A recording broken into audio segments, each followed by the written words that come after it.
Entire middle east లో ఇప్పుడు ఎక్కడ ఏం జరుగుతుందనే టెన్షన్స్ ఎక్కువగా ఉన్నాయి. కొన్ని రోజులుగా యుఎస్ఏ అండ్ ఇజ్రాయెల్ ఇరాన్ మీద వార్ చేస్తూనే ఉన్నాయి. ఈ వార్ లో భాగంగా ఈ ఇరాన్ మిడిల్ ఈస్ట్ లో ఒక్క అటాక్ చేయడంతో ఎంటైర్ ప్రపంచం అంతా ఈ ఇరాన్ ని ఒక ఈవిల్ కంట్రీ గాను, ఒక టెర్రరిస్ట్ కంట్రీగా అని అంటున్నారు. ఇప్పుడు మన ప్రపంచం మొత్తానికి ఈ యుద్ధం కారణంగా ఏం జరుగుతుందో మనందరికీ తెలుసు. దీని అంతటికి కారణం ఇరాన్ దేశమే అని అందరూ అంటున్నారు. కానీ అదే వార్ అనే పేరుతో యుఎస్ఏ ఫిబ్రవరి 28న ఇరాన్ లో ఉన్న కొన్ని ప్రదేశాల్లో అటాక్ చేసి వాళ్ళ సుప్రీం లీడర్ అయిన ఖమైనీని కూడా అటాక్ చేశారు. మార్చి 7న ఇరాన్ కి చెందిన 43 వార్ షిప్స్ ని అటాక్ చేసింది ఈ యుఎస్ఏ అండ్ ఇరాన్ గవర్నమెంట్. ఆఖరికి ఇరాన్ హార్ట్ ప్లేస్ అయిన కార్గ్ ఐలాండ్ మీద కూడా అటాక్ చేయడం స్టార్ట్ చేశారు. ఈ అటాక్ మొత్తాన్ని ఈ యుఎస్ఏ గవర్నమెంట్ చేసింది. దీనికి మూల కారణం వాళ్ళు ఏం చెప్తున్నారు? ఇరాన్ గవర్నమెంట్ న్యూక్లియర్ వెపన్స్ ని తయారు చేయడం అని అంటున్నారు. కానీ న్యూక్లియర్ వెపన్ ని తయారు చేయడమే పెద్ద ప్రాబ్లం అంటే ఒకనొకప్పుడు అమెరికా ఎందుకు ఇరాన్ కి అదే న్యూక్లియర్ వెపన్స్ ని తయారు చేయడానికి రీసెర్చ్ లో హెల్ప్ చేసింది? ఈ వార్ మొత్తం చూసాక మనందరం ఏమనుకుంటాం? ఈ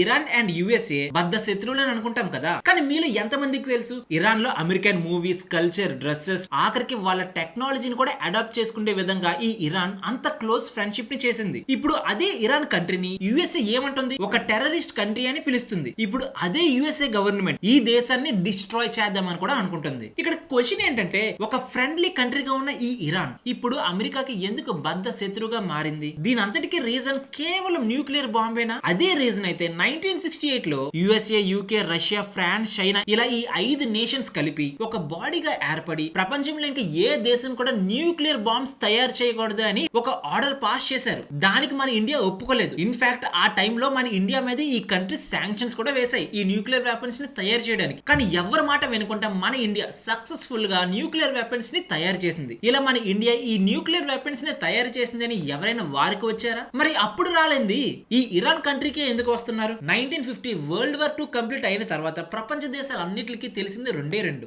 ఎవరైతే క్రూడ్ ఆయిల్ ని కంట్రోల్ చేయగలరో వాళ్ళు ప్రపంచాన్ని రూల్ చేయొచ్చు అని, అండ్ సెకండ్ ఇది ఎవరి దగ్గర అయితే న్యూక్లియర్ వెపన్స్ ఉంటాయో వాళ్ళ దేశం సేఫ్ అని. ఇన్ఫాక్ట్ న్యూక్లియర్ వెపన్స్ ని శాంక్షన్ చేస్తున్నప్పుడు ఉన్న ఈ 5 దేశాల్లో ఈ రష్యా కంట్రీకి ఈ 2 ఉన్నాయి. క్రూడ్ ఆయిల్ తో పాటు న్యూక్లియర్ వెపన్స్ కూడా ఉన్నాయి. రష్యా గురించి తెలుసుకున్న యుఎస్ఏ ఏమన్నా ఆగుతుందా? లేదు కదా. ఎక్కడ ఆగకుండా ప్రపంచం అంతా ఎక్కడ క్రూడ్ ఆయిల్ రిజర్వ్స్ ఉన్నాయని మొత్తం నెతికింది. ఒక్కచాట ప్రపంచంలో 3rd largest crude oil reserve కనిపించింది. అదే ఇరాన్. అమెరికాకి తెలుసు ఎప్పుడు ఎవరితో ఎలా ఫ్రెండ్షిప్ చేయాలి అని. సో ఎప్పుడైతే ఇరాన్ లో ఈ క్రూడ్ ఆయిల్ రిజర్వ్స్ ఉన్నాయని తెలిసిందో అప్పుడు అమెరికాకి ఈ ఇరాన్ నుంచి కావాల్సింది రెండే రెండు. మొదటిది ఫ్రెండ్షిప్ అండ్ సెకండ్ ఇరాన్ యొక్క టెరిటరీ. అమెరికా ఇరాన్ తో చాలా క్లోజ్ గా ఫ్రెండ్షిప్ చేసేది. ఈ ఫ్రెండ్షిప్ తో అమెరికాకి ఏమొస్తుంది? క్రూడ్ ఆయిల్ వస్తుంది. ఇరాన్ కి కావాల్సింది కేవలం మనీ మాత్రమేనా అంటే కాదు. ఈ క్రూడ్ ఆయిల్ అమ్ముతున్నందుకు డబ్బులతో పాటు ఇరాన్ కి వాళ్ళ ఆర్మీకి సరిపోయే వెపన్స్ కూడా సప్లై చేసేది ఈ అమెరికా. ఇప్పుడు ఇక్కడ క్వశ్చన్ ఏంటంటే, ఇంత ఫ్రెండ్లీగా ఉన్న ఈ ఇరాన్ కంట్రీని ఇప్పుడు యుఎస్ఏ ఎందుకు డిస్ట్రాయ్ చేద్దాం అనుకుంటుంది? ప్రతి స్టోరీకి ఒక పెయిన్ అంటూ ఉంటుంది కదా, దాని గురించి తెలుసుకుందాం పదండి. దానికన్నా ముందు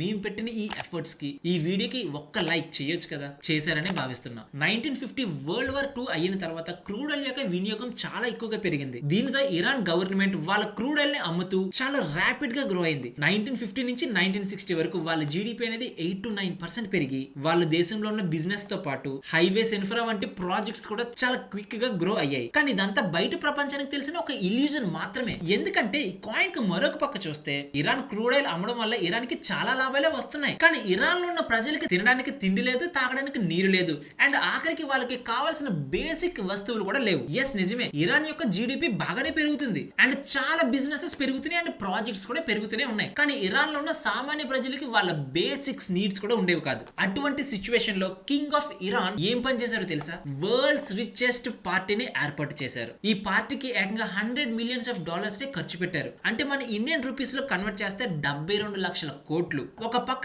ఇరాన్ యొక్క ప్రజలు తిండి లేక చనిపోతుంటుంటే ఆ టైంలో ఉన్న కింగ్ ఆఫ్ ఇరాన్ మాత్రం వరల్డ్స్ రిచెస్ట్ పార్టీని ఏర్పాటు చేసి ఈ పార్టీకి కావాల్సిన 60 tons of wine, 18 tons of foods, gold utilities ని, టెంట్స్ ని ప్యారిస్ నుంచి ఇంపోర్ట్ చేసుకొని, అండ్ వాళ్ళు ఏదైతే 60 tons ఆఫ్ వైన్ తెచ్చుకున్నారో అవి కూల్ గా ఉండడం కోసం యూరోప్ నుంచి ఐస్ ని కూడా ఇంపోర్ట్ చేసుకున్నారు. ఒక్కసారి ఇమాజిన్ చేయండి, ఇరాన్ లో ఉన్న ప్రజలు తినడానికి తిండి లేదు, తాగడానికి నీళ్లు లేవు. కానీ అదే ఇరాన్ లో ఈ కింగ్ ఆఫ్ ఇరాన్ మాత్రం వరల్డ్స్ రిచెస్ట్ పార్టీని ఏర్పాటు చేసి వాళ్ళ వైన్స్ కూల్ గా ఉండడం కోసం యూరోప్ నుంచి ఐస్ ని ఇంపోర్ట్ చేసుకున్నారు. ఇదంతా చూసిన ఇరాన్ ప్రజలు ఏం చేసి ఉంటారు అనుకుంటున్నారు? ఒక్కసారి కామెంట్ సెక్షన్ లో కామెంట్ చేయండి. 1979 లో ఇరాన్ ప్రజలు ఇరాన్ గవర్నమెంట్ మీద తిరుగుబాటు చేశారు. అండ్ ఈ మొత్తాన్ని నడిపించేది ఒకే ఒక వ్యక్తి, అతనే ఖమేనీ. మొన్నటి వరకు ఇతనే ఈయన ఇరాన్ సుప్రీం లీడర్. ఇలా తిరుగుబాటు చేసిన తర్వాత ఈ ఖమేనీ కింగ్ ఆఫ్ ఇరాన్ గా మారారు. ఇలా కింగ్ ఆఫ్ ఇరాన్ గా మారిన తర్వాత ఈ ఖమేనీ ఒకే ఒక పని చేశారు. అదేంటో తెలుసా? Crude oil sanctions. అర్థం కాలేదా? అప్పటి వరకు ఇరాన్ గవర్నమెంట్ ఏదైతే అమెరికా కంపెనీస్ కి క్రూడ్ ఆయిల్ అమ్ముతుందో వాటన్నిటికి శాంక్షన్స్ ని విధించారు. కేవలం వాళ్ళ క్రూడ్ ఆయిల్ నేషనలైజ్ కంపెనీస్ కి మాత్రమే అమ్ముతూ వాళ్ళ ఆయిల్ ని వాళ్ళు మాత్రమే అమ్ముతామని చెప్పారు. ఇదంతా చూస్తున్న అమెరికా ఊరుకుంటుందా? ఇరాన్ కి ఏదైతే $12 బిలియన్ అమెరికా ఇవ్వాలో దాన్ని ఫ్రీజ్ చేసింది. ఇలా ఈ డబ్బులు మాత్రమే కాదు, అప్పటి వరకు అమెరికా గవర్నమెంట్ ఏదైతే ఇరాన్ కి వెపన్స్ ని సప్లై చేస్తుందో దానిని ఆపేశారు. అండ్ ఆ సమయంలో ఇరాన్ కి ఏదైతే న్యూక్లియర్ వెపన్స్ ని తయారు చేయడానికి రీసెర్చ్ కి హెల్ప్ చేశారో దానిని కూడా ఈ అమెరికా గవర్నమెంట్ ఆపేసింది. అండ్ ఇన్ఫాక్ట్ ఈ ఇరాన్ తో అమెరికా పడకపోవడం వల్ల ఈ అమెరికా ఇరాక్ అనే దేశంతో కూడా ఫ్రెండ్షిప్ ని స్టార్ట్ చేసింది. ఇలా కేవలం ఈ ఫ్రెండ్షిప్స్ ని మాత్రమే స్టార్ట్ చేయలేదు, ఇరాక్ కి చెందిన సద్దాం హుసేన్ కూడా కొన్ని డబ్బులు ఇచ్చి వెపన్స్ ని ఇచ్చి వార్ ని స్టార్ట్ చేయించింది. కొన్ని ఇయర్స్ పాటు ఈ ఇరాక్ కి ఈ ఇరాన్ కి అమెరికా ద్వారా వార్ అనేది జరిగింది. అప్పుడు అమెరికా డైరెక్ట్ గా ఏ మాత్రం ఇన్వాల్వ్ అవ్వలేదు వీళ్ళిద్దరి మధ్యలో. కానీ 1988 కి అంటే ఈ వార్ స్టార్ట్ అయ్యి 8 ఇయర్స్ అయిన తర్వాత ఈ వార్ క్లోజ్ అయిపోయింది. కానీ 1990లో అదే ఇరాక్ కువైట్ మీద అటాక్ చేసింది. అప్పుడు అమెరికాకు నచ్చలేదు. అప్పుడు డైరెక్ట్ గా అమెరికా ఇన్వాల్వ్ అవ్వి ఇరాన్ మీద అటాక్ చేయడం స్టార్ట్ చేశారు. అండ్ ఫైనల్ గా 2006 లో